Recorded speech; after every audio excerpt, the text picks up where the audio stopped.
പിന്നെ ശരിയായ പഴയകാലത്തെ പ്രവാചകന്മാർ അഥവാ ഇപ്പൊ ബുദ്ധനെ കുറിച്ചൊക്കെ പ്രവാചകനാണെന്ന് പറയുന്നുണ്ട്. ഇപ്പോ ആ രൂപത്തിലുള്ള ചരിത്രങ്ങളൊക്കെ വെച്ച് പ്രവാചകനാണെന്ന് നമ്മള് റസൂലുള്ളാഹി സ്വല്ലല്ലാഹു അലൈഹി വസല്ലം തങ്ങൾ പ്രവാചകനാണെന്ന് തന്നെ വാദിക്കാനുള്ള തെളിവുകൾ അവതരിപ്പിച്ചാൽ നമ്മൾ പ്രവാചകനാണെന്ന് അംഗീകരിച്ചു കൊടുക്കേണ്ടതുണ്ടോ? ബുദ്ധൻ നബി സല്ലല്ലാഹു അലൈഹി വസല്ലം തങ്ങളെ അവതരിപ്പിക്കുന്ന അതേ തെളിവുകൾ വെച്ചുകൊണ്ട് ശ്രീബുദ്ധൻ പ്രവാചകനാണെന്ന് സമർത്ഥിക്കുമോ? അതെ, ചിലപ്പോ പ്രവാചകനായിട്ട് തന്നെ ഉണ്ടാകാം. ഈ അഥവാ അങ്ങനെ സമർത്ഥിക്കാൻ കഴിയില്ല. ശരീഅത്തൊക്കെ അത് ഈ കാലത്ത് നിലവിലില്ലെങ്കിലും മുഹമ്മദ് നബി സല്ലല്ലാഹു അലൈഹി വസല്ലം തങ്ങളല്ലാത്ത ഒരു പ്രവാചകനെയും ഇന്ന് സമർത്ഥിക്കാൻ കഴിയില്ല. പിന്നെ ഈസാ നബി അലൈഹി സ്വലാം, ആദം നബി അലൈഹി സ്വലാം പ്രവാചകനാണെന്ന് നമുക്ക് സമർത്ഥിക്കാൻ കഴിയും. എങ്ങനെ? പ്രവാചകനാണെന്ന് തെളിയിച്ച മുഹമ്മദ് നബി പറഞ്ഞു എന്നത് കാരണത്താൽ.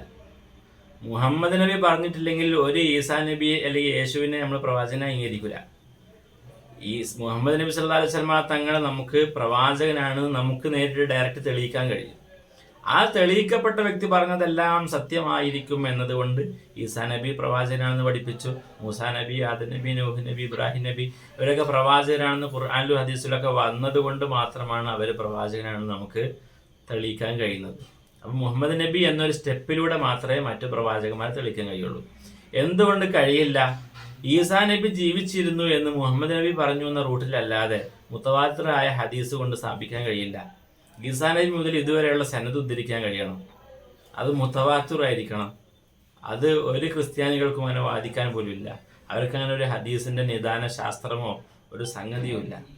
ഇങ്ങനെ ഒരു കൃത്യമായ വ്യവസ്ഥാപിതമായ രീതിയിൽ അള്ളാഹുവിൻ്റെ ദൂതനെ സംരക്ഷിക്കാൻ വേണ്ടി അള്ളാഹു സുബ്ഹാനഹു വ തആല ഇസ്ലാമിന് മാത്രം നൽകിയ ഒരു പവിത്രതയും മഹത്വവുമാണ് ഈ സനദുകളൊക്കെ സ്വീകരിച്ചിരിക്കുന്നു. അതിനെ ക്രോഡീകരിച്ചിരിക്കുന്ന രീതിയും ഇന്നും അത് ലോകത്ത് സുലഭമാക്കി സംവിധാനിച്ചിരിക്കുന്നു എന്നുള്ളത്. അപ്പോൾ അല്ലാതെ ഒരു ബുദ്ധനെയും അങ്ങനെ തെളിയിക്കാൻ സാധിച്ചില്ല. ബുദ്ധൻ ജീവിച്ചിരുന്നു എന്ന് പോലും തെളിയിക്കാൻ പ്രയാസം. ഇനി ജീവിച്ചിരുന്നു എന്ന് മാത്രം കൊണ്ട് തെളിഞ്ഞാൽ തന്നെ ഏറ്റവും അടിസ്ഥാനപരമായി വേണ്ടത് ബുദ്ധൻ ഞാൻ പ്രവാചകനാണെന്ന് വാദിക്കണം. പ്രവാചകനാണെന്ന് വാദിക്കാത്ത ഒരാൾ പ്രവാചകനാണെന്ന് മനസ്സിലാക്കാൻ നമുക്ക് വഴിയില്ല. പിന്നെ ഇപ്പോൾ വലിയ ആവാം, പ്രവാചകനാകാം, സാധ്യതയെ നമ്മൾ തള്ളിക്കളയല്ല. ആണ് എന്ന് സമർത്ഥിക്കാനും വാദിക്കാനും കഴിയില്ല നമ്മൾ പറയുന്നത്. അതോ ബുദ്ധൻ പ്രവാചകത്വം വാദിച്ചത് നമുക്ക് മീൻസ് ഒരാൾക്കില്ല എന്ന് വെച്ച് പ്രവാചകനല്ലാതാകുമോ? അത് പ്രവാചകനല്ല നമ്മൾ തെളിയിക്കണ്ടേ? എന്നാലല്ലേ അത് തെളിയിക്കാൻ പറ്റും. അത് റെഡിയാണ്. പ്രവാചകനല്ല എന്ന് നമ്മളിങ്ങനെ എല്ലാവരും പ്രവാചകനല്ല നമ്മൾ വാദിക്കാൻ നിൽക്കുന്നില്ല.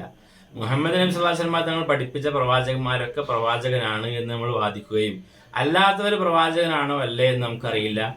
ലക്ഷക്കണക്കിന് പ്രവാചകന്മാർ വന്നിട്ടുണ്ട് നബി തങ്ങൾ പഠിപ്പിച്ചത് കൊണ്ട് അതിലാരും പ്രവാചകനാകാം ആകാതിരിക്കാം. ആണ് എന്ന് നിങ്ങൾ വാദിക്കുന്നെങ്കിൽ നിങ്ങൾ അതിന് തെളിവ് കൊണ്ടുവരണം. ഞങ്ങൾ അവരെ പറ്റി ആണെന്നോ അല്ലെന്നോ വാദിക്കുന്നില്ല, വാദിക്കാൻ തെളിവുമില്ല, നിങ്ങളുടെ കയ്യിലും തെളിവില്ല എന്നാണ് നമുക്ക് പറയാനുള്ളത്. നിങ്ങൾ മീൻസ് അവര്. ഇവിടെ വാദിക്കാനും സമർത്ഥിക്കാനും നമുക്ക് മാത്രമേ സ്കോപ്പുള്ളൂ.